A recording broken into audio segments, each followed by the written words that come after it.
eu não vou gravar aula. Motivo, eu não tenho condições de logo gravar aula. Eu gravava antigamente, mas eu não estou podendo gravar aula porque foi retirada essa habilitação do meu Google, né? Do meu Google, mas esse Google aqui, ele não é meu, é da universidade que eu trabalho. Então, eles desabilitaram o sistema de gravação, né? Mas a gente pode ficar aqui nessa sala sem limite de horário, tá? Então, por isso que eu escolhi dar por aqui mesmo. Então, eu não tenho condições de gravar aula para vocês, então não terá aula gravada. E a Virgínia me pediu para eu contar a presença, né? Para eu fazer a presença de vocês, né? E a partir de agora a gente vai contar as presenças dos alunos e aí a aula vai ser em 15 dias. A próxima aula será no dia... Quem me ajuda? Dia 20, dia 17, não sei.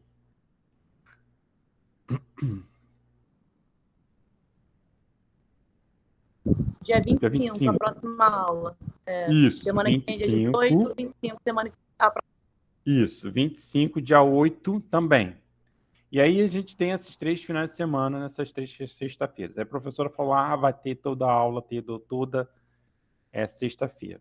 Bem, é isso que eu gostaria de fazer para vocês, porque citologia respiratória, ela é um tópico que a gente dá muito rápido, então eu não vejo por que a gente ficar falando toda sexta-feira de citologia respiratória, tá? E aí eu gostaria de combinar com vocês nesses 3 dias, porque dá para falar nesses 3 dias. Tudo bem?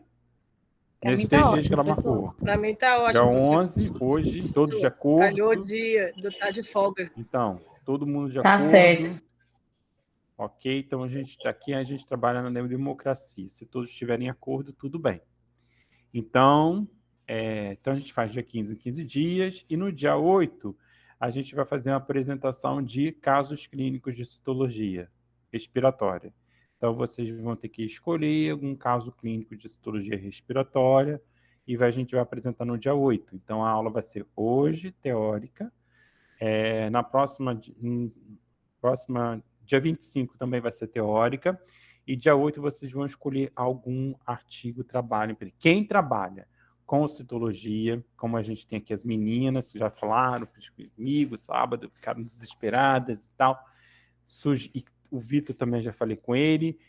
As pessoas que trabalham com e têm lâminas de citologia respiratória podem tirar foto, né?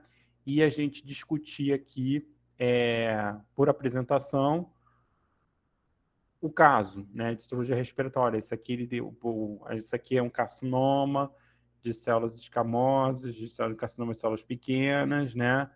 Isso aqui é um adenocarcinoma, e a gente pode discutir os casos, e você tira foto, aquelas fotos no microscópio que vocês podem tirar do celular de vocês, né? Vocês podem, isso quem tiver acesso às lâminas de citologia respiratória também podem fazer isso, tá? E aí, fora isso, vocês escolhem algum artigo, um trabalho de vocês que vocês queiram apresentar sobre citologia respiratória. Tudo bem? No dia 8. E está marcado também, nesses finais de semana, a aula prática. No dia 12, 26 e 9. Tá? Amanhã tem prática, né? De citologia respiratória, dia 12. Dia 26 também tem prática. E dia 9 também terá aula prática. E aí eu gostaria de combinar com vocês se é possível a gente dar a prova prática no dia 9.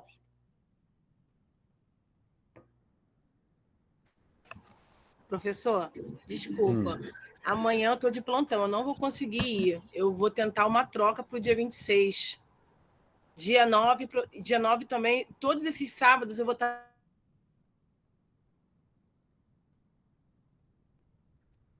Repete, o Daniel. Não, eu vou estar de plantão todos esses sábados que eu estou trabalhando par e abrir o ímpar. Eu vou tentar uma troca. Amanhã eu não consigo, mas eu vou tentar uma troca para o dia 26. E para o dia 9. Como é que está a sua sexta-feira? Então, aí essas aulas agora, eu consegui, porque vai ser ímpar, né? Então vai ser hoje 25 e o próximo dia 8, não é isso? Isso. Então, essas sexta-feiras eu vou estar livre. Você tem que olhar as lâminas, né, Daniela? Sim, sim. Se eu estou desesperado, estou quase trancando. Tá. Então, se tem alguma coisa para você, a gente dar a prova prática para vocês no dia 9/4. Sábado, 9/4. Boa noite. Eu sou a Bruna, estou começando hoje Hum.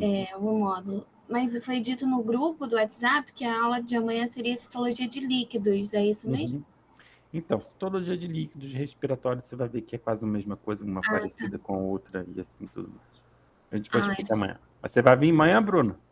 Sim, amanhã eu estou disponível. Eu estava achando que eu não iria porque eu achei que fosse outro módulo. Mas aí Não, a gente está começando citologia hoje, respiratória hoje, tudo bem? Sim, tu começou. Tá bem, então. Obrigada. Tá? Então eu aguardo vocês no dia 9, né? Eu sei que tem pessoas distantes, por isso que eu estou perguntando a disponibilidade dessas pessoas distantes, né? Eu sei que as mineiras não vai vir amanhã na minha aula, né? Estou chateado, realmente estou chateado que elas não vão vir amanhã. A Deusa, tem a outra aí que eu esqueci o nome. A Michelle, eu sei que é. Qual é?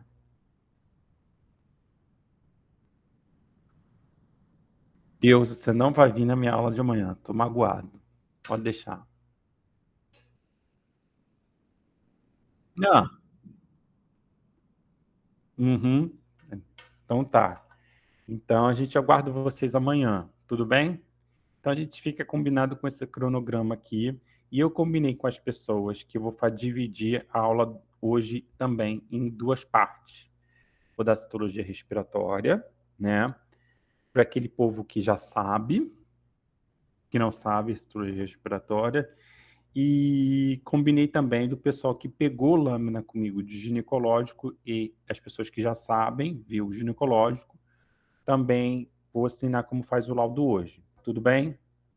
Então, quem quiser ver como é que se elabora o laudo de ginecológico para aquelas pessoas que têm noção, né, de citologia ginecológica, mas podem sair, né, as pessoas que já sabem os laudos, já estão fazendo o laudo largo, já conhecem o laudo comigo, podem sair, mas aquelas pessoas que quiserem ficar depois da aula de citologia respiratória para ver como é que se faz o laudo ginecológico, é comigo, que aí eu explico para vocês detalhadamente. Tudo bem?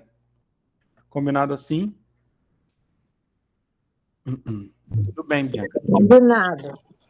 Tá, Marília, você vai ficar comigo, né? Eu vou. Ótimo, que bom. Então, vamos lá.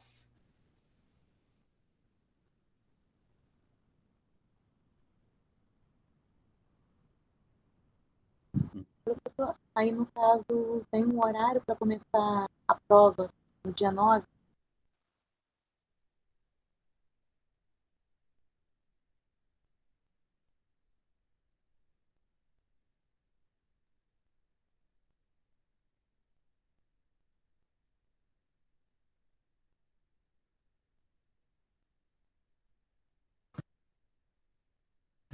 Professor que congelou agora.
Voltei. Todo mundo está me ouvindo?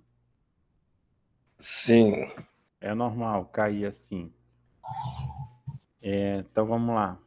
Rapidinho.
Bem, citologia respiratória, todo mundo está ouvindo, sim ou não? Em tela cheia aí. Sim. Ok, Sim. obrigado pelo retorno, todos. Então, a gente vai falar um pouco sobre citologia respiratória, eu vou terminar esse módulo de aula, e semana que vem a gente entra no diagnóstico, como a gente dá diagnóstico e tudo mais. Bem, na citologia respiratória, se eu tiver caído, alguém me dá um alô aqui no WhatsApp, tudo bem? E aí, o sistema respiratório, ele...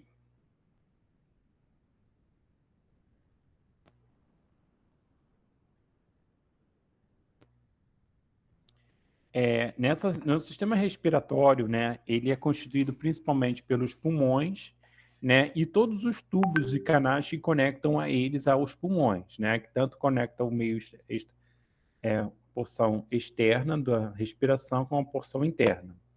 Então, basicamente, né, como todos sabem, a principal função do sistema respiratório é conduzir o ar até os pulmões para realizar as trocas gasosas.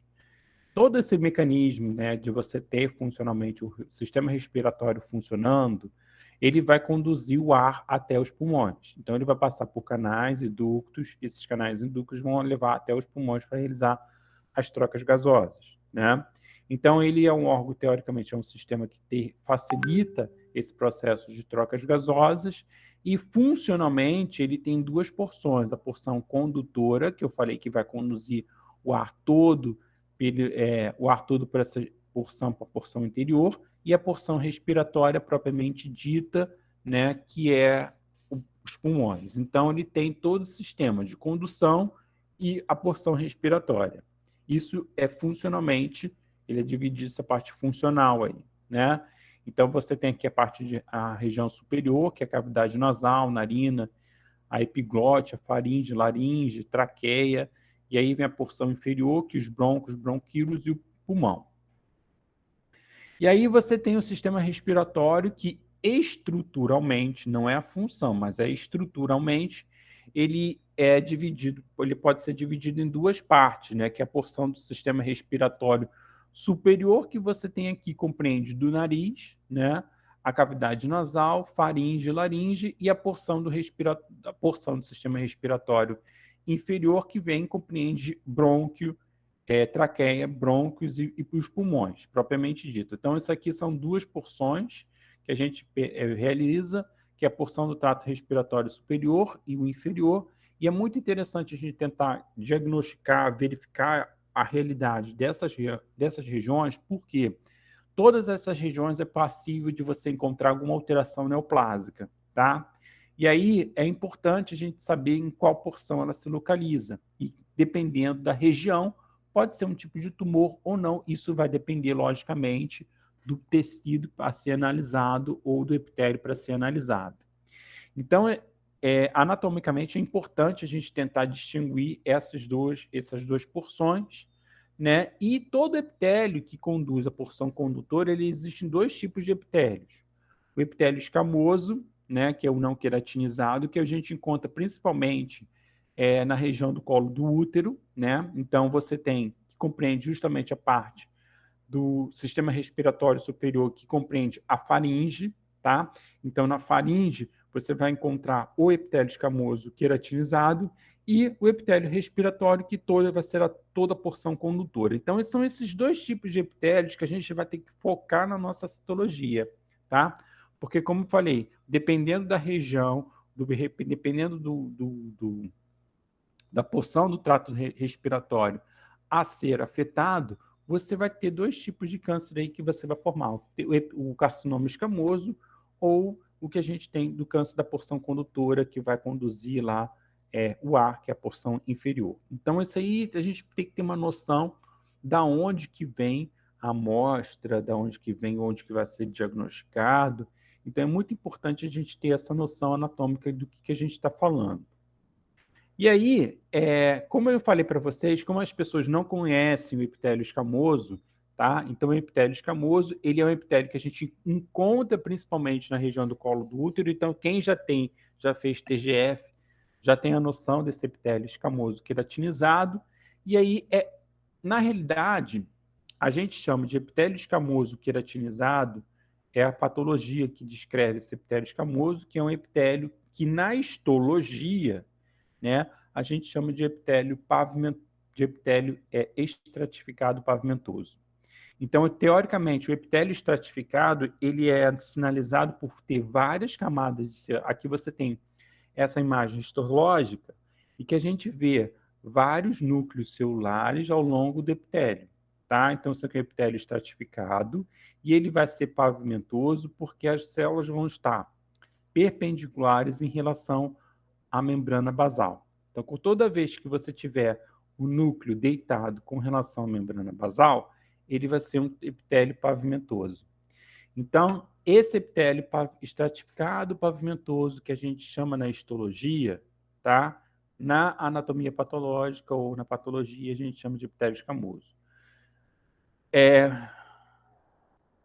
Por que a gente chama de epitélio escamoso? Porque alguns autores já consideram esse epitélio, parece uma escama de peixe. Então, quando você olha, e realmente ele parece como uma escama de peixe, né? Então eles chamaram de epitélio escamoso. Mas na histologia, a gente chama ele de epitélio estratificado pavimentoso. Se você não tiver queratina na porção mais apical, então é queratinizado. Se a queratina não apresentar na região mais apical, ela vai ser não queratinizado. Como aqui a gente visualiza os núcleos, né? O núcleo aqui, né, pintado na histologia, então ele é caracterizado como não queratinizado. O epitélio queratinizado a gente vai encontrar principalmente em superfície da pele fina, pele espessa, tá? Então você vai ter a queratinização dessas regiões. E aonde não tiver queratina, vai ser o epitélio não queratinizado. Então, por isso que a gente chama de epitélio não queratinizado. Para classificar esse epitélio, né, ele vai ter esse núcleo aqui que eu falei, né, ele vai estar deitado com a relação à membrana basal, tá? E aí você fala assim, professor, eu vejo vários núcleos aqui redondos e não está perpendicular à membrana basal. Ora, quando a gente analisa epitélio, quando a gente analisa o epitélio, a gente tem que olhar essa última camada aqui, ó, tá? Sempre olhando a última camada. E a gente vê que o núcleo ele está paralelo, tá, à região da membrana basal. Então, ele será um epitélio estratificado pavimentoso. Ele considera-se um epitélio estratificado por quê? Porque você vai encontrar vários núcleos celulares, tá? Quando você não encontra vários núcleos celulares, tá? É um epitélio simples. Nesse caso aqui, ele é considerado um epitélio estratificado pavimentoso. Já expliquei para vocês por que ele é considerado. E aí ele vai ter essas regiões de classificações, né? E com isso, conforme você percebe que ele não é um epitélio que é igualmente... as células não são iguais ao longo do epitélio, ao longo desse epitélio aqui.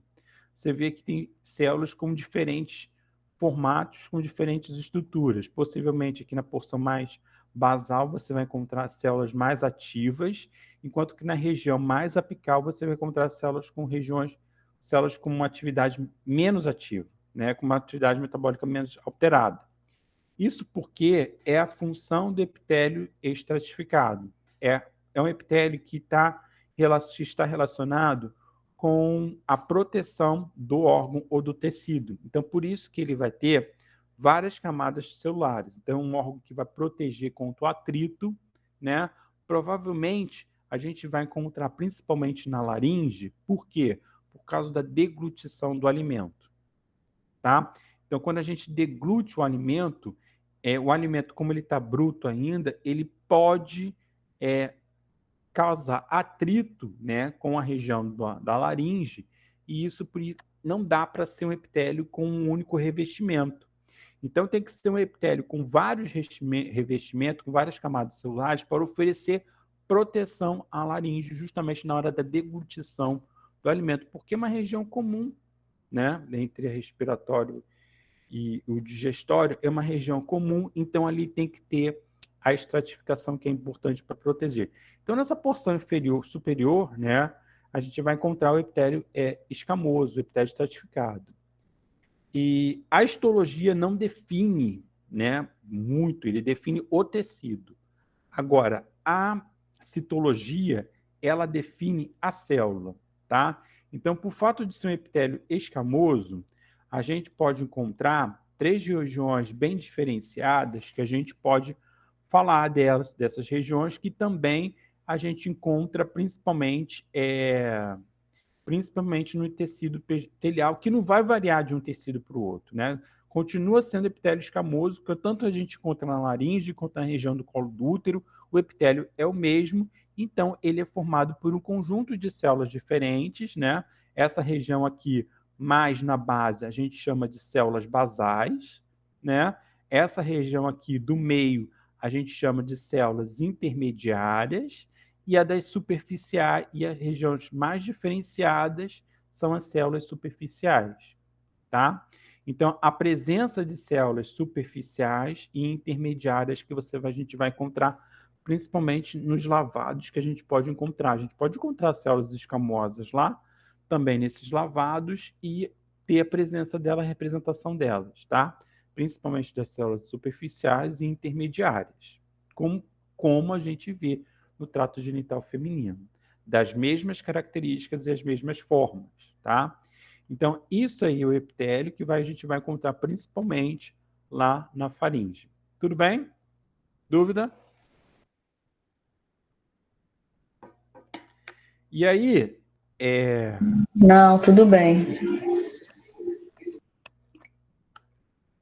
E aí você tem o epitélio respiratório, que é um epitélio onde que vai ter a maior parte da porção condutora, né?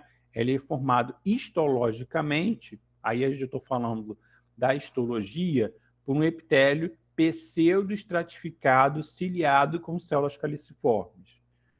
Esse nome todo aí, para o Wallace, não entendi. Então, vamos lá. Vamos entender o que é. O epitélio pseudoestratificado, ele te diz que te dá uma falsa ideia de estratificação. Aqui, a gente sabe que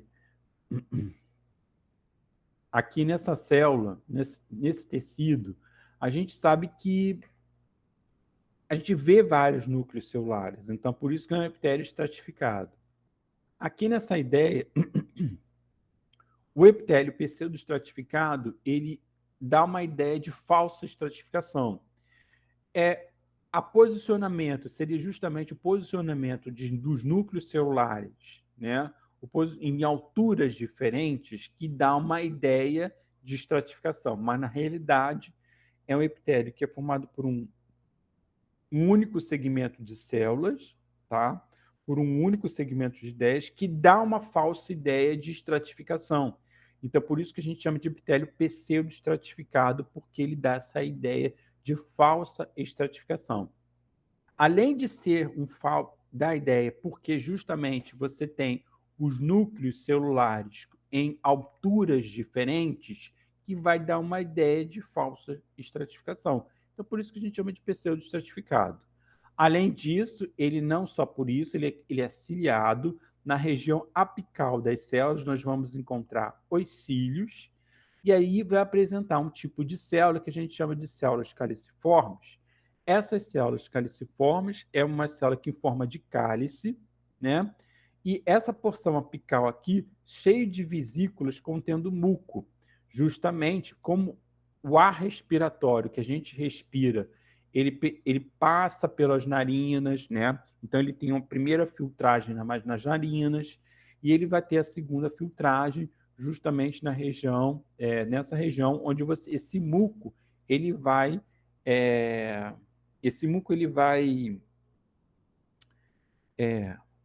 como se diz, vai grudar, né, nas partículas de poeira, partículas poluentes, e aí ele vai grudar ali. E todos esses cílios presentes aqui, eles vão conduzir esse muco para justamente quando o ar passar por aqui, essas partículas de poeiras, de poluentes, eles ficarem presos nesse muco. Então, por isso que as células de caliciformes são células importantes, porque são células glandulares são células glandulares que produzem muco, tá? E outras células são células de revestimento, as células do tecido epitelial são células de revestimento que vão.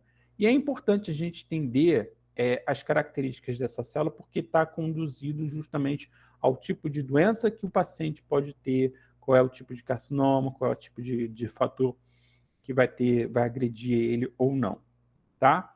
E aí, esse epitélio respiratório, ele é formado por esses tipos celulares aqui. Você tem o tipo celular, a célula ciliada. Então, a célula ciliada, você vai encontrar essas células com os cílios longos, mais longos aqui. Essa é a célula ciliada. A célula caliciforme, que é a célula produtora de muco, ela vai estar em forma de cálice. Geralmente, o núcleo vai estar o núcleo dessa célula vai estar na posição inferior, né? E nessa região apical aqui, você vai encontrar várias vesículas cheias de muco, tá? Então, por isso que ela é chamada de célula de caliciforme, que é em forma de um cálice. As células em borda, em escova, são essas células aqui que têm pequenas projeções celulares na região apical, não são tão grandes quanto os cílios, mas são pequenas projeções, e algumas células que a gente chama de células glandulares, que são células neuroendócrinas, tá? Essas células neuroendócrinas são células que provavelmente vai produzir algum hormônio, alguma coisa assim. Além disso, também, dessas células, nós também temos as células basais. Essas células basais, elas têm características de células tronco, tá? Se algum processo acontecer, né? Se algum processo acontecer, ela desativa o seu estado de dormência, começa a proliferar começa a proliferar, né? E se diferenciar no epitélio que ela tem que se diferenciar, né? Isso está bem conduzido e é bem semelhante ao que acontece na região do colo do útero com a metaplasia escamosa, tá? Então, ela tem essa função aí de célula basal. E aqui tem a porção histológica, como eu falei, são os núcleos pseudoestratificados com os núcleos com alturas diferentes, células epiteliais com características ciliadas, né? Aqui a gente apresenta a célula caliciforme, a região mais apical, você vai ver essa estrutura aqui esbranquiçada, porque vai ter cheia de vesículas de muco aqui dentro, que a gente vai encontrar, que ela libera justamente para poder a partícula, né, do ar, o poluente, grudar nesse muco e ser conduzida pelos cílios. Essa que é a ideia. E aqui você tem essa estrutura célula caliciforme, aqui está vendo? É um núcleo, e o núcleo está na região mais basal dela, então ela tem essa forma de cálice, né? Aqui temos, então aqui você tem as células basais e a célula epitelial ciliada e a caliciforme. E aí, na histologia, não dá para ver muito assim, mas é isso que a gente tem aqui quando a gente vê uma microscopia de varredura. Aqui você tem as células caliciformes na região apical. Essas estruturas aqui em roxo são as células ciliadas, que são os cílios, tá? E aí as células em escova, né, que são células com pequenas projeções de membrana, que são as microvilosidades, tá vendo que o cílio não é tão grande assim, ela é um pouco menor. Então, você vê aqui as células ciliadas, né, nessa aqui que está a estrutura em azul. Quando a gente faz a citologia, a gente vê todos esses tipos celulares. Eu vou mostrar para vocês como eles se apresentam na citologia. Aí, bem, falando dos tecidos que a gente falou, né? Agora a gente vai ver as porções condutoras, tá? A porção condutora que vai conduzir toda a parte respiratória, todo o ar conduzido, ela se compreende principalmente das fossas nasais, né? Aí você vai ter a faringe, a laringe, a traqueia, brônquios e bronquíolos, tá? Então, toda essa aí é a parte condutora, porção condutora, e toda essa porção condutora vai ser revestida pelo epitélio respiratório, tá? O que essa porção condutora ela faz? Realmente ela vai possibilitar a entrada e a saída do ar, tá? E além disso, vai passar pelos processos de limpeza, umedecer, aquecer e proteger, né? Tudo que essa porção condutora pode fazer. Justamente está associada com esses tipos celulares aqui, essas funções. Bem, nessa função aqui da porção condutora, a laringe, aí eu vou dar o exemplo para vocês, por quê? A laringe, ela se divide em 3 porções, a naso, a oro e a hipofaringe, tá? E que você vai ter tipos de epitélios diferenciados. Na região da nasofaringe, você vai ter o epitélio, principalmente o epitélio respiratório. E aqui na região da orofaringe, que como eu falei, é uma região de deglutição, né? Uma região de deglutição do alimento bruto, né? Na hora de deglutição do alimento bruto. É uma área que é comum tanto ao trato respiratório quanto digestório. Então, essa região da orofaringe ela não pode ser por um epitélio respiratório. Por quê? O epitélio respiratório não oferece proteção contra esse alimento bruto que está digerindo, que você está deglutindo. Então, tem que ser um outro tipo de epitélio, que é o epitélio escamoso, que é aquele epitélio que você vai encontrar várias estratificações celulares e o que vai oferecer, possivelmente, uma proteção maior, né, nessa região. E aí volta para o epitélio respiratório novamente, tá? E aí é justamente na laringe e na traqueia onde fica a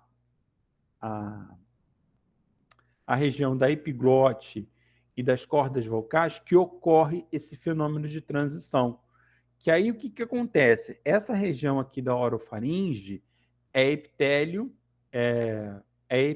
escamoso, tá? Aliás, é epitélio escamoso porque pela deglutição você vai deglutir e aí vai passar aqui pelo estômago, né? Essa região aqui passa pelo estômago e aí você tem essa região aqui da faringe, né? Da traqueia e da faringe que está localizada aqui. É nessa região aqui que vai ter justamente essa transição do epitélio respiratório para o epitélio escamoso. É na região principalmente da glote, tá? Da epiglote.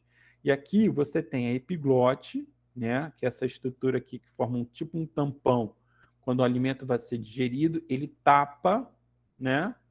A região da traqueia. E aí é justamente nessa região aqui que ocorre essa transição. E aí é bem característica, bem importante a gente analisar com o epitélio, com a região da junção escamocolunar, onde você também tem uma transição de epitélios, né? Aqui você está com o epitélio estratificado, o escamoso, para o epitélio respiratório, tá? Então, é essa transição aqui que vai ocorrer. Então, aqui está justamente esse fenômeno de transição.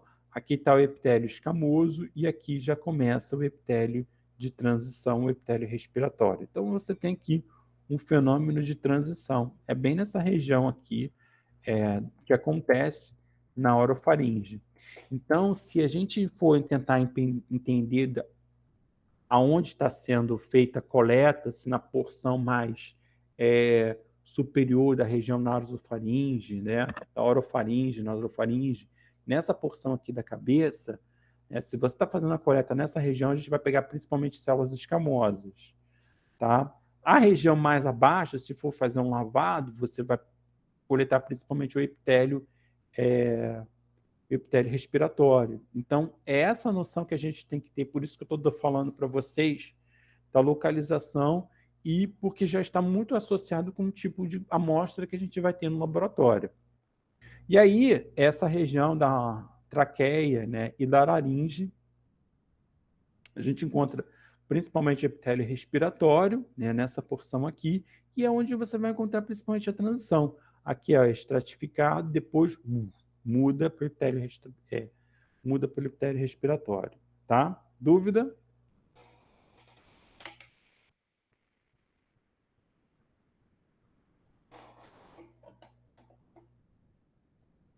E aí chegamos na árvore brônquica, que pode se dividir, né, em dois grupos. A porção, a zona condutora, né, a zona de condução e as zonas de transição respiratória, né? E toda essa árvore brônquia você vai encontrar os brônquios primários, né? Os brônquios primários, os bronquíolos, tá? Os bronquíolos terminais, os bronquíolos respiratório, e chegando lá neles a gente vai encontrar os ductos alveolares, onde a gente vai encontrar os sacos alveolares fazendo o processo de troca gasosa, tá? Todo esse trajeto aqui dos brônquios e bronquíolos também são revestidos por tipos epiteliais diferentes. Na árvore brônquica, principalmente, que a gente vai encontrar os bronquíolos, né, na porção dos brônquios terminais e os bronquíolos respiratórios, que é essa porção aqui, ó, respiratório, por terminal, né? Nessa região aqui, nós vamos encontrar um tipo celular que a gente chama de células claras. Tá? Essas células claras, ela dá uma origem de um adenocarcinoma de pulmão, de origem de células claras, que é muito difícil de ser tratado. Tá?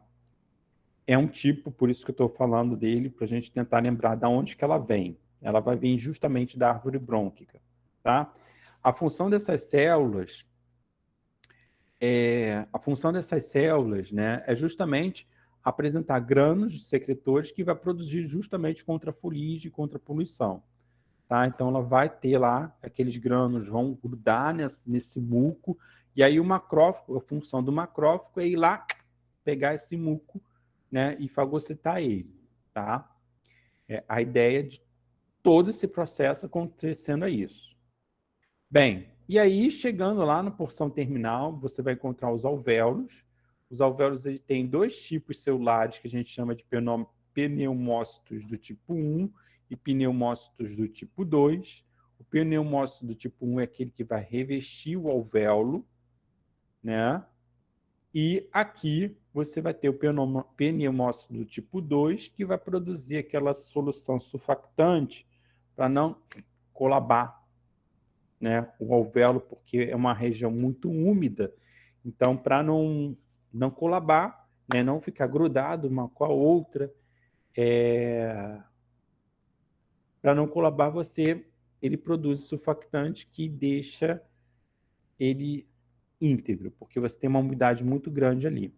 E aí você tem, como ele é uma fina presença, aqui, uma única camada de células que vai revestir os alvéolos, ele é muito fino, você tem capilares ultra finos que vão realizar as trocas respiratórias através da membrana respiratória, tá? Então, todo o processo de difusão de oxigênio, de gás carbônico, vai se dar aqui nessa região aqui, próximo aos capilares ultra finos que a gente vai encontrar nos pulmões. Na citologia, eu já falei para vocês que a gente pode encontrar dois tipos de epitélios. O epitélio escamoso, não queratinizado, que é a porção superior da faringe, e o epitélio respiratório, que é a porção condutora, tá? Como é que a gente tem esse epitélio escamoso? É a mesma coisa que a gente vai encontrar no epitélio vaginal. Então, vai ter as células escamosas, principalmente as células intermediárias e as células intermediárias e as células superficiais. O mesmo princípio, né? O mesmo princípio. Células que vão ser eosinofílicas, né? Com núcleo picnótico, células superficiais. Células cianofílicas, né? O núcleo não está picnótico de célula superficial. Então, esses aqui são os dois tipos celulares que nós encontramos principalmente no tecido do epitélio escamoso, tá? Então, esses dois tipos celulares que podem apresentar se você for proporcionar uma lavagem do trato superior, né? Porque a gente tem câncer na faringe, na laringe também, tá? Que é um câncer super também trabalhoso de ser tratado. Então, você vai fazer esse lavado e você vai encontrar células escamosas presentes na sua amostra, que é comum aparecer, tá? Então, você tem esses tipos aqui, células intermediárias, né? Geralmente são cianofílicas que vão puxar a coloração para o azul, e as células eosinofílicas, que são as células mais diferenciadas, que são as células superficiais, tá? Todo mundo sabe, quem está começando agora, todo mundo entende o que é uma célula superficial, o que é uma célula intermediária, sim ou não? Não. Quem me falou? Também não. Eu sou a Bruna. Bianca. Bruno. Ok. Vamos lá. Eu falei para vocês que o epitélio escamoso, ele é formado por vários tipos, por camadas celulares.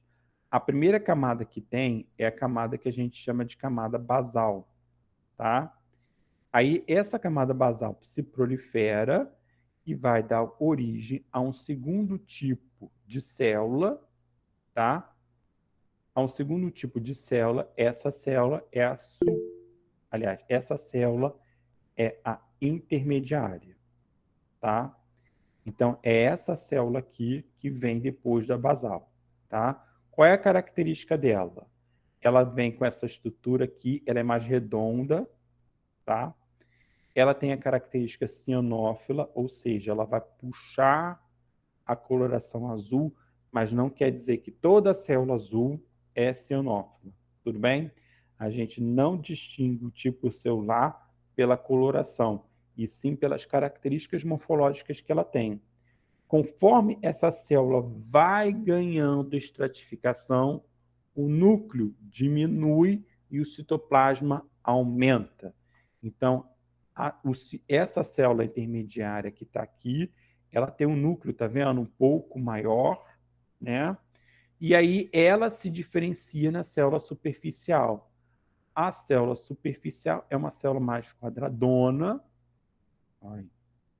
É uma célula mais quadradona e o núcleo que a gente chama de núcleo picnótico. Ele é um ponto. É um núcleo onde você vai ter a condensação total de toda a cromatina, que é esse tipo celular aqui, tá? Essa célula aqui é a superficial e essa célula aqui é a célula intermediária. Nos exames de coleta, a gente só consegue coletar esses dois tipos celulares aqui, tá? De rotina. A superficial e a intermediária. As células basais, como são células muito profundas no epitélio, a gente não consegue coletar elas. Então, o que vai aparecer, pelo menos ainda, no que eu estou falando de trato respiratório, são células intermediárias e superficiais. Essas células superficiais, elas estão na última camada, tá? Então, se a gente for analisar o epitélio do trato respiratório, então é esse epitélio aqui, ó. Então, é esse tipo de epitélio. É esse tipo de epitélio aqui. Essa primeira camada aqui é a camada de células basais, tá? Aí essas células basais aqui se proliferam, se diferenciam, né, nesse tipo celular aqui, que está no meio delas, tá? Que são as células intermediárias. Essas células intermediárias, por sua vez, elas vão chegar até a região, o objetivo dela é até chegar na região mais apical. Então, por sua vez, elas passam por um processo de diferenciação e se diferenciam nessas células aqui superficiais, que são células que estão descamando do tecido, soltas no tecido, que elas se descolam facilmente, né? Porque são células, como eu falei, são células que estão ali servindo para a proteção do órgão, tá? Então, são células que, com atrito, você retira fácil, é um processo de descamação fácil, esfolia mais facilmente, né? E quando você faz a coleta, principalmente no trato respiratório, são esses dois tipos celulares aqui que vão se apresentar. Essas células superficiais, elas são células, como eu falei, eosinofílicas. O calor, desgraça.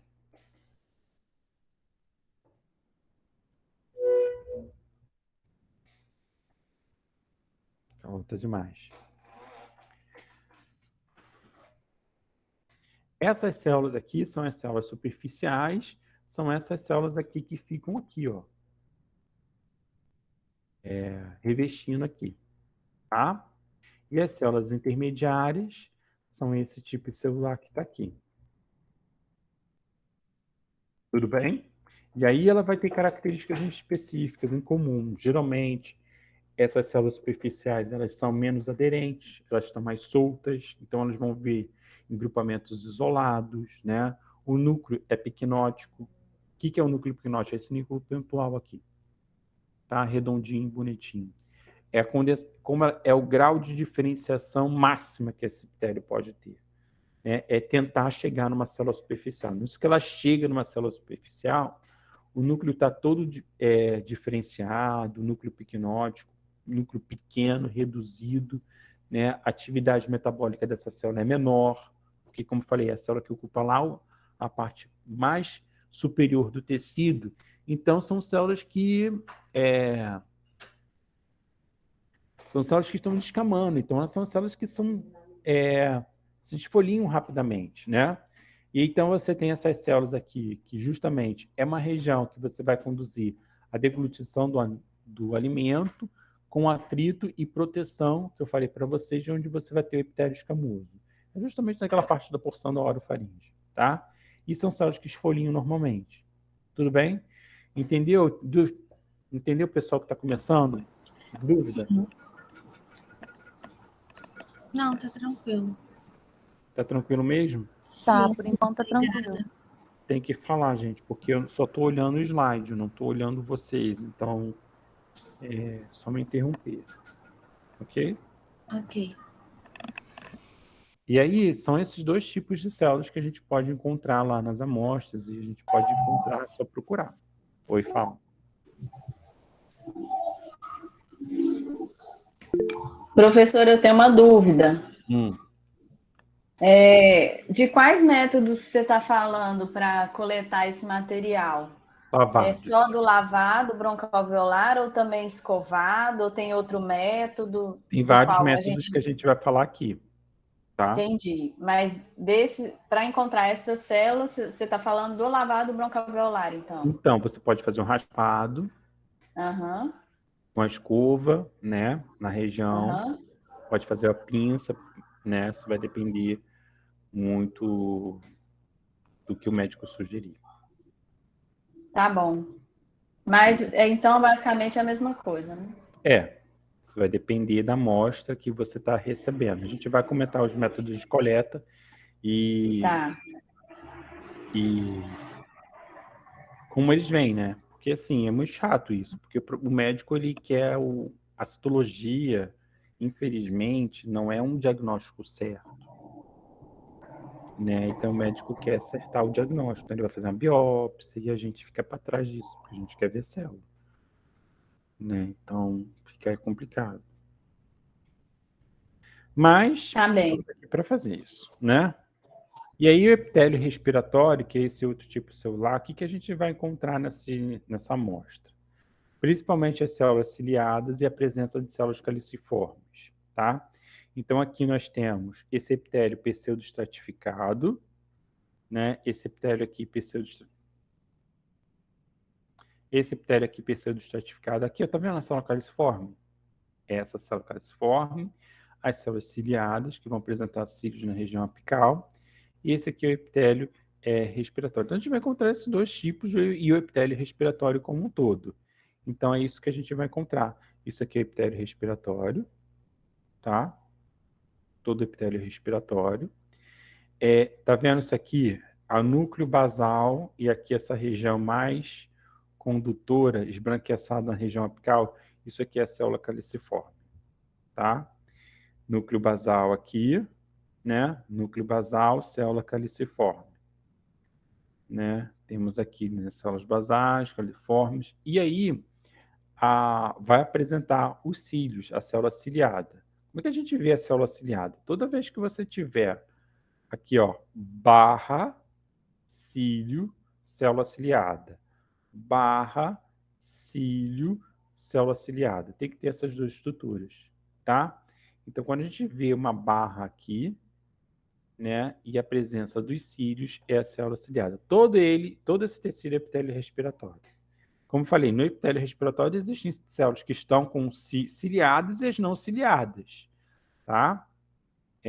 Como eu falei aqui, ó, volta aqui lá para aquela célula que eu falei para vocês, ó, epitélio respiratório.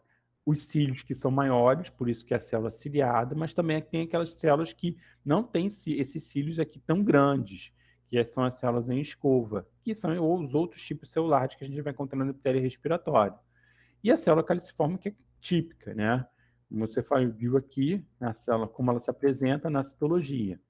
Ó, núcleo basal com essa porção aqui, né? Célula caliciforme, isso aqui é epitélio respiratório, mas aqui o que a gente pode ver, perceber é a barra, cílio, célula ciliada, tá? Dúvida com essas estruturas? Eu tenho uma dúvida. Pode falar. Essas estruturas, elas aparecem sempre aglomeradas, como nesse slide, ou elas podem se apresentar isoladas também? Pode vir aglomeradas, isoladas, isso vai depender muito do que você está vendo. Tá bom. Tá? E aí, o epitélio, que é a célula ciliada, lógico, isso aí isso aí é capa de livro, né? Eu tirei essa foto de livro. Elas não vão vir assim, bonitinhas para vocês, nunca. Né? Pode ter certeza. Você vai ter que caçar a célula ciliada. Né? Mas é interessante porque, como são células bem coradas, de capa de livro, dá para falar o que eu estou falando para vocês. Né? Célula ciliada barra cílio, célula ciliada. Ok? Barra cílio, célula ciliada. Tá vendo? Elas podem vir separadas, unidas, tanto faz. Não tem esse negócio de aglomeração, não. Tá? Eu acho que essa aqui é uma célula caliciforme, tá? Aqui no meio. Tá vendo? O núcleo na região basal. Esse espaço aqui esbranquiçado é uma célula caliciforme. E aqui, como falei, a barra, né? E os cílios, que é a célula ciliada. E aí, a gente percebe que quando tem uma amostra assim, que a gente percebe que, não, tem célula caliciforme e tem célula caliciforme e célula ciliada, então a amostra está bem legal, né? Então, não é bem simples assim. Então, aqui, ó, um conjunto de células ciliadas, ó, barra, cílios, células ciliadas. Isso aqui é um paciente com asma, tá? O paciente com asma tem muito célula caliciforme, né? Então, aqui a gente tem essa hiperplasia de células caliciformes, que eu vou comentar para vocês na próxima aula, né? Como elas se apresentam, ó, agrupadas, ó. Aqui tem células ciliadas, né? E as células caliciformes, o núcleo está localizado na região basal, e elas, como o asmático ele produz muito muco, tem problema respiratório, que é um problema inflamatório principalmente, né?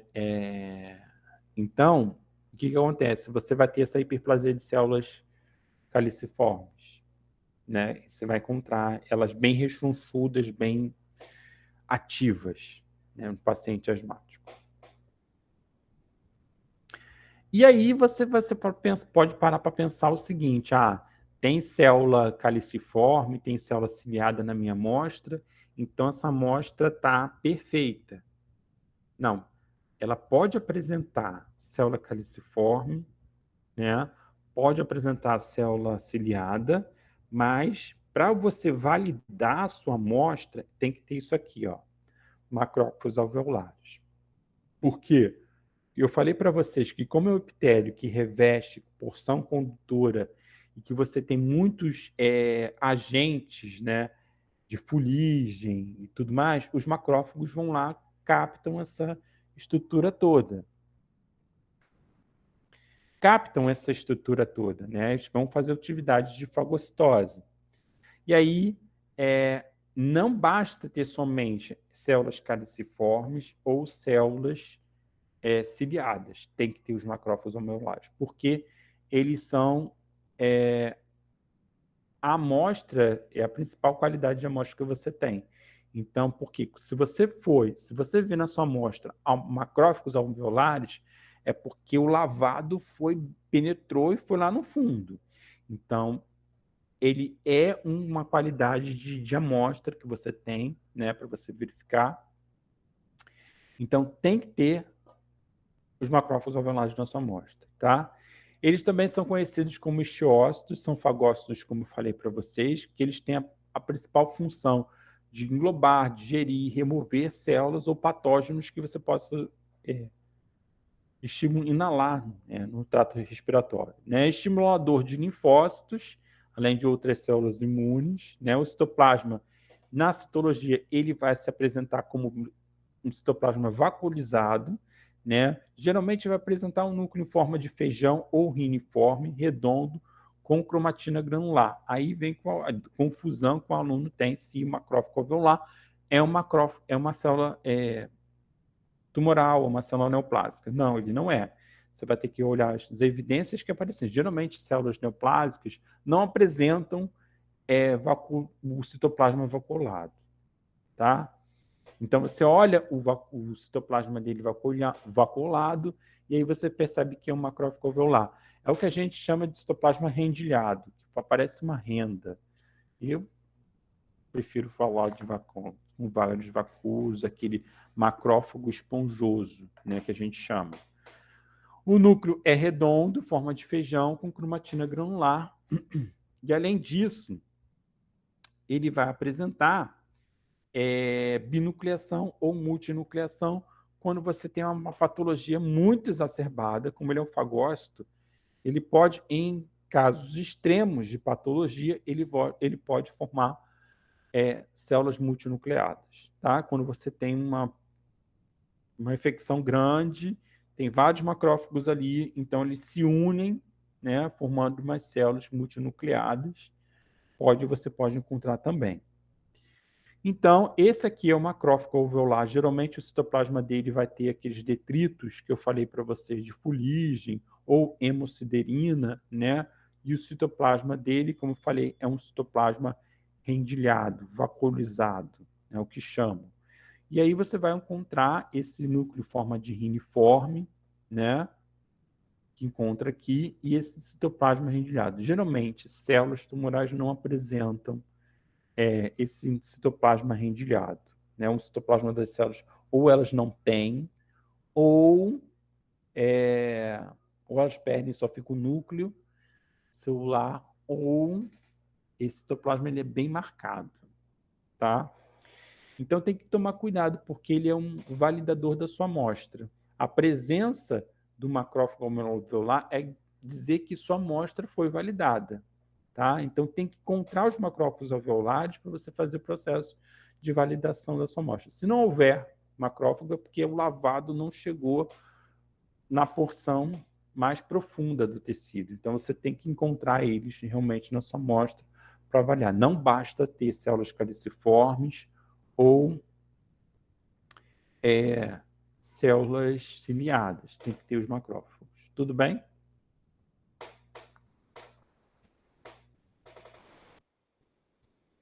Dúvida? Professor, pode repetir ali rapidinho? Só pode ser, você só pode diagnosticar se você encontrar um macrófago, é isso? Ele é o validador da sua amostra. Ah, então tá bom. Era isso que eu não tinha entendido. Obrigada. Outros componentes celulares que a gente pode encontrar no sistema respiratório, a gente pode encontrar, né, são alguns casos que a gente pode encontrar bem curiosos, que são essas estruturas espiraladas, que são cristais de Krusman, tá? São pequenos fios de muco, né, que a gente tem, geralmente essa forma translúcida, que a gente pode... Para mim, parece aquele verme, né? Mas, é o verme, não. Ele tem essa forma espiralada de muco, né? Espiralado de muco é na porção terminal, que são cristais de fios de muco, que são cristais de Krusman, tá? Pode apresentar também, em alguns casos clínicos e patológicos, né? O muco também é presente nessa característica dessas amostras, né? Então, você vai encontrar o fundo mucoso, tá? Cristais de Charcot-Linden são essas estruturas em formas de agulha, organofílicas, né? E aí são justamente para pacientes que têm distúrbio alérgico. Tá? Não se sabe a causa, o porquê, de como eles se apresentam lá, mas são cristais de Charcot-Linden que você pode encontrar também. Outros deles são corpos fúngicos, por exemplo, as pessoas que estão vindo do amianto, tá? Que são as pequenas fibras de amianto envolvidas no macrófago, aqui, ó, fibras de amianto, e aí você tem aqui os macrófagos aí tentando fagocitar um amianto, tá? O amianto, né, foi proibido, né, justamente porque ele tem uma alta taxa de câncer, pode dar mesotelioma, enfim, uma série de outros tipos de tumor, tá? Partículas de alimento, aquela pessoa que come com boca, come falando, né? Como eu falei, a epiglote bloqueia, tapa aqui, né, a porção oral. E aí, esse você pode encontrar partículas de alimento, que aí você vê aqui, ó, fibra de vegetal, vendo aqui, né, folha de vegetal, a gente pode encontrar fibra de carne, né, nessas amostras também. Então, a gente vai falar um pouquinho dos processos de coleta e processamento de amostra. Dúvidas até aqui?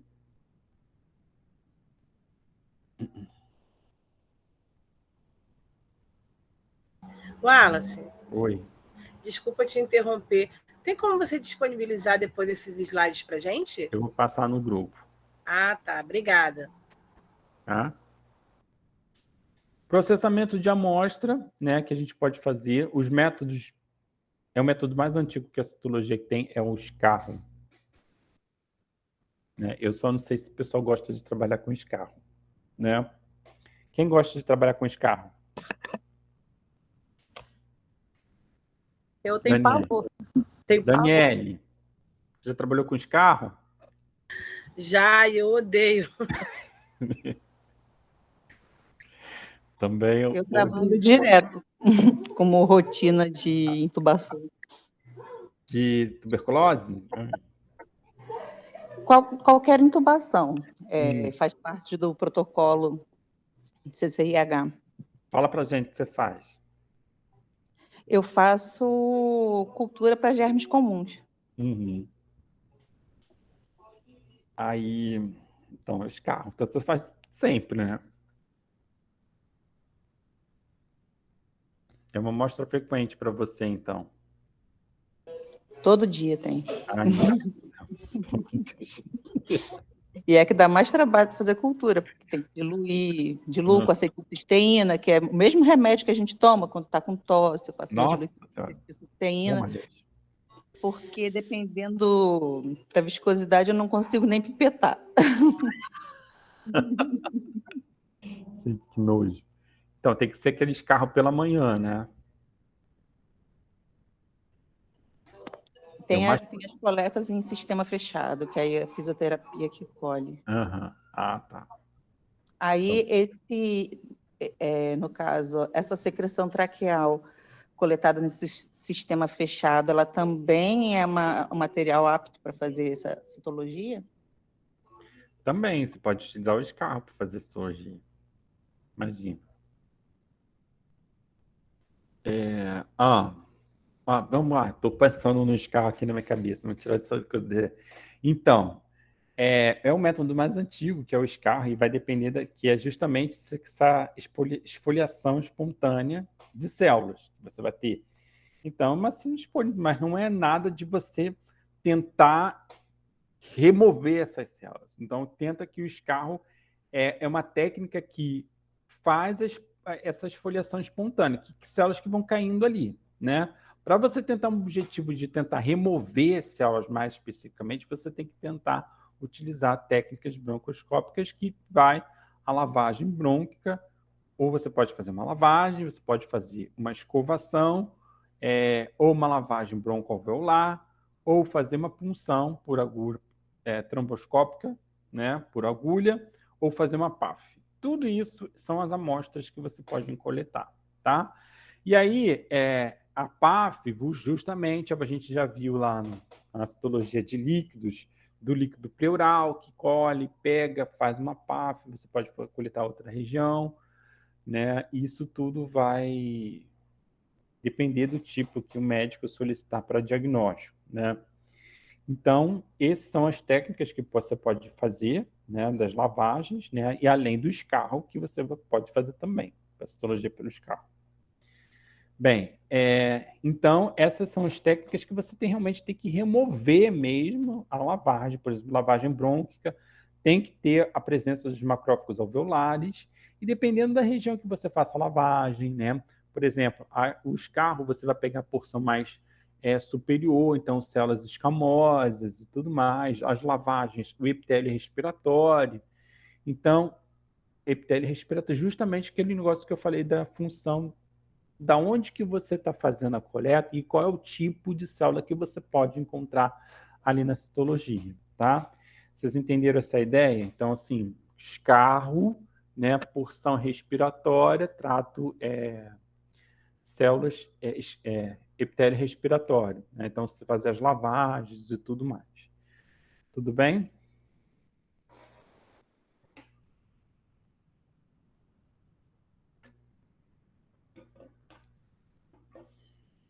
E aí, o escarro, falando nele, é uma mistura de muco que é expectorado no extrato genital, no trato respiratório. Geralmente é um material produzido pela tosse, que é mais para uma tosse da manhã, porque é onde fica mais concentrado. Onde tem a parte mais concentrada é a parte da manhã, então o paciente tem que cuspir lá dentro daquele potinho. Ai, que nojo. E a repetição da amostra pode ser várias vezes ao dia, né, para aumentar a sensibilidade do teste. Geralmente, ele tem um objetivo do escarro, é avaliar justamente os agentes que estão presentes ali, seja vírus, bactéria, ou seja, qualquer outra coisa que possa vir ali também, tá? Então, o objetivo é justamente tentar pegar o agente.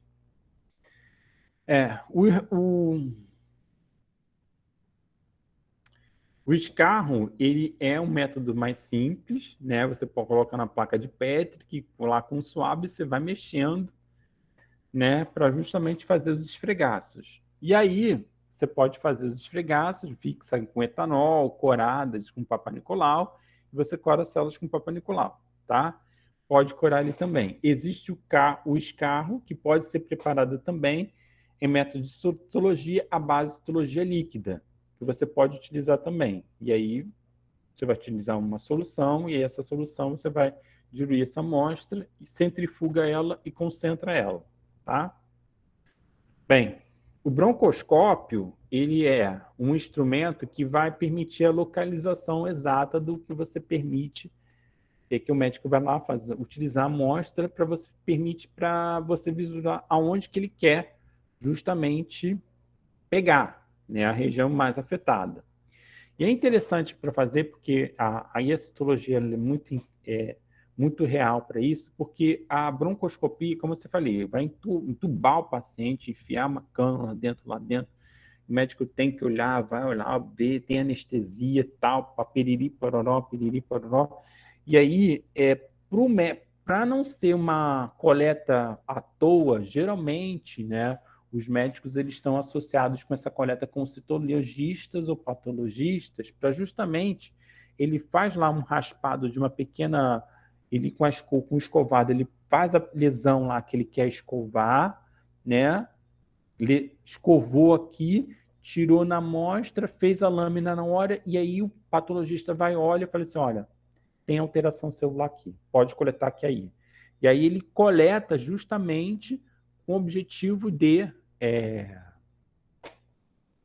acertar o local, né? Então ele ali vai pegar um pedaço da biópsia, e aí esse pedaço da biópsia vai dizer qual é o tipo de câncer, qual é o tipo de alteração que está ali, né? Então, nesse momento da broncoscopia, porque o paciente fica anestesiado, com a boca aberta e tudo mais, então muitos hospitais, não aqui no Brasil, infelizmente, mas lá fora, principalmente na Europa, faz esse conjunto aí de pegar o citologista, ele faz um raspado lá na hora, faz uma lâmina, e lá na hora ele vê no microscópio, ele vai assim, olha, tem alteração aí neoplásica, pode coletar. Aí o médico vai lá, coleta esse fragmento e leva para a biópsia para caracterizar qual é o tipo de tumor que esse paciente tem. Eu acho isso legal, né? Porque vai ter uma funcionalidade muito boa para o pessoal da citologia. E aí, esses broncoscópios incluem as escovas e as pinças, geralmente é inserido pelo nariz ou pela boca, e aí, como eu falei, tem sedação. Então, para o paciente que vai lá, é sedado, abre a boca, não sei o quê, fica lá deitado, e o médico coletou e não coletou, então ele tem que saber que realmente em que momento se a amostra ali está realmente alterada ou não. Então, por isso que ele auxilia no patologista ou no citologista para tentar validar esse local exato que ele está pensando, né? E aí, essa amostra das escovados, aí, como eu falei, é um escovado, né, que tem, né, as pinças, né, que podem ser utilizados para justamente detectar realmente se aquela área é uma área propensa à ter neoplasia, tá? Então, com um fino pincel, pode ser utilizado para alcance da biópsia, e recomenda-se a presença de um citologista, né, ou de um patologista, para realmente, quando ele fizer esse escovado, ele faz a lâmina lá na hora e aí ele já tem o feedback, olha, tem alteração neoplásica e pode coletar essa feia, e aí ele vai com a pinça e vai arranca um pedaço. Tudo bem? Eu acho legal, né, ter essa presença, né, bem interessante.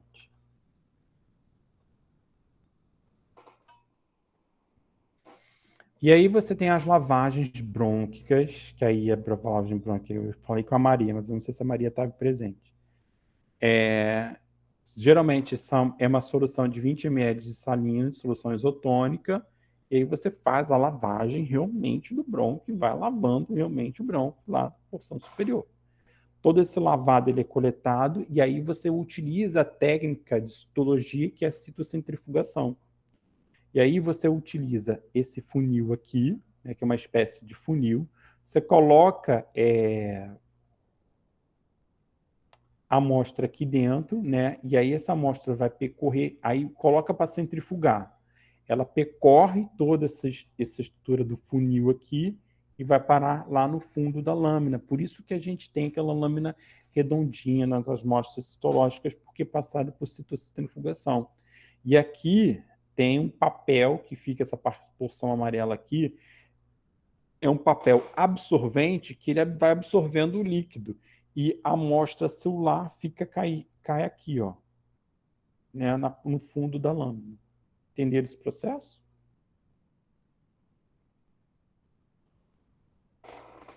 Sim. Tá? É uma técnica que é muito utilizada na citologia, principalmente na citologia de líquidos. para você fazer suas amostras. E faz a lamínula com coloração de Papa Nicolau, né? Normal, e aí é bem fácil e simples. Aí você fica com esse pontinho único aqui, né? Colado, e só vê as alterações aí nesse único lugar. Tem umas amostras lá na citologia que a gente pode ver. Professor, se existe esse tubinho por onde passa o líquido, para que existe o papel de filtro? É para absorver o excesso? E o excesso de líquido. Ah, tá. Tá? Uhum.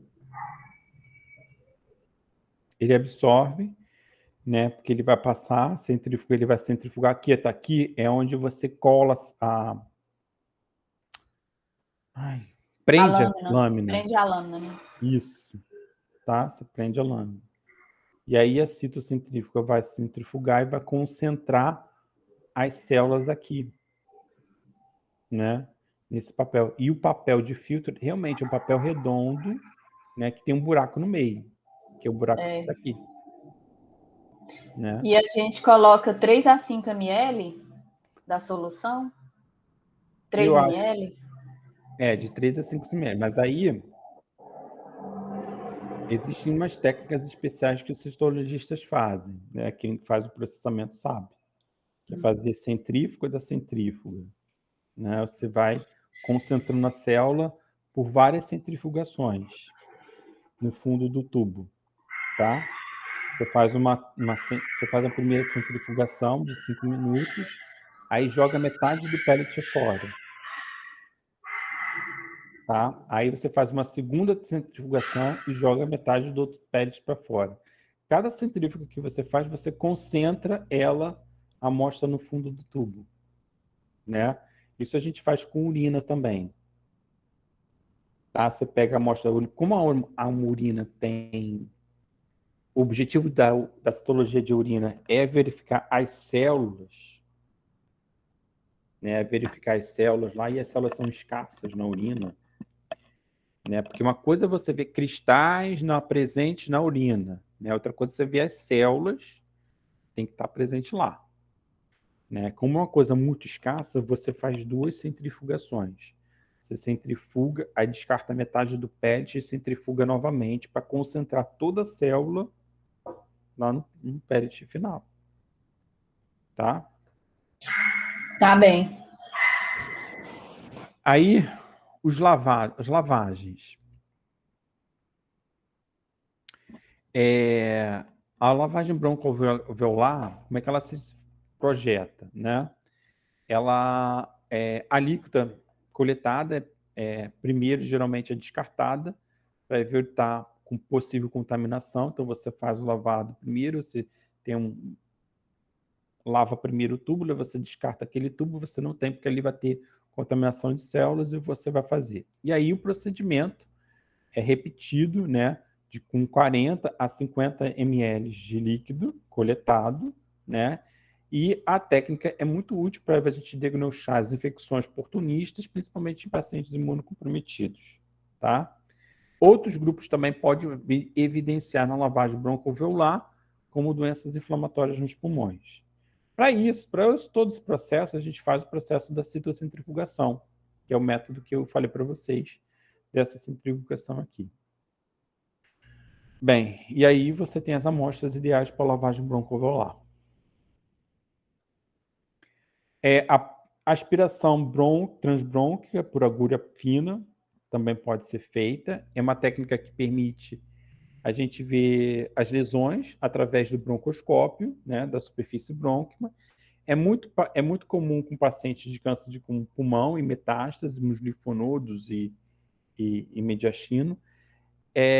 Essa técnica ela é importante justamente para você orientar essa aspiração por agulha fina com um ultrassom. Porque o ultrassom, quando você vai fazer a agulha, né, fazer puração por agulha fina, você tem que utilizar o ultrassom, porque ele vai te guiar a agulha até a região local, exatamente para sendo coletado. Porque, como eu falei, não adianta nada o paciente ir lá e você errar o local de coleta. Não, você tem que ter a certeza de que você vai coletar a região lesionada, né? E para aí, nesse caso, puxando sardinha para a nossa área, é justamente isso que eu falei. O citologista ele é importante para que ele valide, né, a qualidade da amostra que ele está coletando ali na hora. Então, você faz uma pequena pulsão, tira ali o segmento e vê se tem célula neoplásica ali, neoplásica ali na amostra, né, para se realmente ele está coletando essa região certa. Tá? Então, é importante a gente puxar essa sardinha para a gente. Tá? As punções por agulha fina, né? Como eu falei, é uma agulha fina que você vai na parede torácica do paciente e vai coletar justamente um material expirado para o exame citológico. Então, você vai ter agulha fina que vai até pulsionar na região de lesão. Tá? É uma técnica usada principalmente em pacientes com lesões pulmonares, né? Muito localizados na periferia. Tá? Então, perifericamente, ele é utilizado mais para esses pacientes. Bem, esse aqui é o que a gente vai dar o nosso diagnóstico de citologia respiratória, tá? Nesse negócio, eu falei para vocês e eu falo para vocês que amanhã vocês vão descrever tudo aquilo que vocês estão vendo, tá? Que é importante. E no final vocês vão te dar a conclusão desse diagnóstico dessa amostra. Nessa conclusão dessa amostra, você vai dizer se ele é não diagnóstico, né? Se a qualidade da amostra não for possível, ou se você não vê célula nenhuma na sua amostra, ou você não viu macrófagos alveolares, então não diagnóstico, né? Negativo para malignidade, provavelmente algumas infecções são observadas, como a presença de polimorfonucleares, a presença de células inflamatórias, porque a parte respiratória também tem a porção inflamatória, tá? Quando você não consegue definir se aquilo dali é uma célula neoplásica ou não, aí vem o que a gente chama de caso suspeito de malignidade, e aí se você observar realmente as células malignas presentes na sua amostra, você vai falar quais são as células malignas e o tipo sugerido. Se você está verificando um adenocarcinoma ou um carcinoma, tá? O objetivo é você declarar, dar o diagnóstico desses tipos que você está vendo na sua amostra. Bem, para a gente validar a adequação da amostra, né, para a gente ter uma origem da amostra normal, para a gente ver uma amostra citológica... Ai, gente, tá calor. Uma amostra citológica adequada deve incluir um material preservativo, que você confie a origem da amostra, um número suficiente de células anormais para permitir um diagnóstico confiável de malignidade. Isso aí você tem que ver na sua qualidade da sua amostra. Então, você tem que ver a origem e o número suficiente de células anormais na sua amostra para você chegar ali e falar que aquilo dali é um maligno. Por quê? Você está dizendo para aquele paciente que aquele paciente tem uma célula neoplásica ali, tem um câncer de pulmão. Então, isso teoricamente é muito sério. Tá? E a adequação da amostra justamente vem com a presença das células dos macrófagos alveolares, tá? A amostra de Charro considerada que a gente tem a presença deles lá presente, a gente vai ver muitos macrófagos alveolares amanhã, né? A presença de células colunares sem macrófagos alveolares é uma indicação de adequação. Então, você tem que falar aí, a presença deles indica a qualidade da amostra que você está tendo. Então, como eu falei, quando você viu a presença dele, porque aquele lavado pegou nas regiões mais profundas, tá? E aí tem alguns contaminantes que podem aparecer, que isso aí você vai contar como amostra insatisfatória, se por um acaso ocultar detalhes celulares, como, por exemplo, esses pedaços de fibra de carne e de vegetal aqui que vocês podem encontrar também, tá? Deixa eu ver aqui.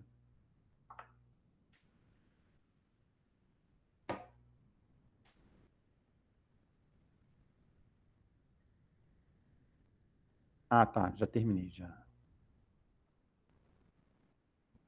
Então, a avaliação da adequação da amostra, você tem os escovados, broncos, geralmente bastante achados celulares citológicos, devem estar correlacionados com os detalhes clínicos, tá? Então, não adianta você tentar, porque você tem que ter os detalhes clínicos para você considerar aquela amostra, né? Se você... alguns achados que você encontrar ali, porque não basta você passar a suspeita suspeita de câncer, mas você tem um paciente com uma amostra totalmente inflamatória, entendeu? Então tem que ver isso também, né? Lavagem broncoalveolar deve constituir predominantemente os macrófagos, né, que eu falei para vocês, não, principalmente nos lavados, está praticamente livre de epitélio respiratório e de células camosas. E, bem, eu termino aqui. Alguma dúvida? Não, professor, por enquanto não. Então, a gente vê essas amostras. Semana que vem eu vou falar dos casos inflamatórios e os casos de câncer que a gente pode encontrar. Tá? Amanhã a gente vai ver todas as células que a gente viu, células caliciformes, vamos procurar células caliciformes, células ciliadas, né? Células inflamatórias, né? Tudo que a gente vê, possa verificar lá, a gente vai ver nessas amostras. Tudo bem? E temos amostras de escarro, lavado e tudo mais. Então, a gente vai observar bastante essas amostras, que vai parecer que dá características diferentes uma das outras, né, que a gente pode encontrar, e aí tem tudo mais que a gente pode observar. Ok? Ok. Então, citologia respiratória, eu termino aqui. Eu vou começar com vocês, as meninas principalmente,